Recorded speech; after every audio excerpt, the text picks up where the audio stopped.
negatively affects people's health more than anything else. Alcohol, cigarettes, the donut, hamburger. Sure, they're all pretty bad for you, but most people know that and at least try to limit their intake somewhat to these items, even a little bit. But it's the things we don't think about that can really cause damage. Things we use every day so regularly we don't even think about how its constant use could actually be killing us. The real culprit is the chair.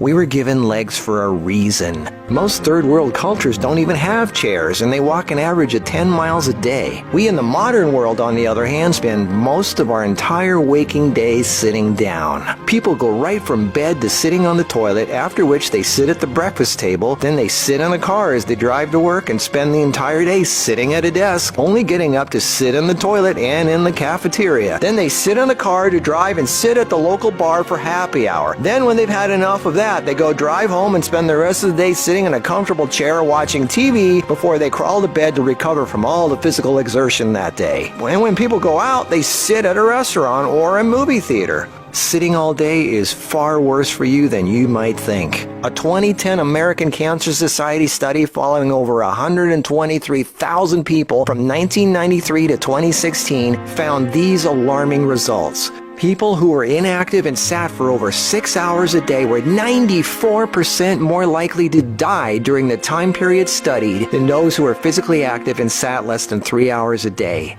That's almost 100%. And get this, findings were independent of physical activity levels. The negative effects of sitting were just as strong in people who exercised regularly. 60%, that's over half of employees surveyed, were convinced they would be more productive if they had the option to work on their feet. Medical experts have started referring to long periods of physical inactivity and its negative consequences as sitting disease. Below this video are links to an endless list of medical studies showing physical inactivity and low fitness are serious threats to cardiovascular health. Even with a low body fat index, sitting has been linked to non-alcoholic fatty liver disease.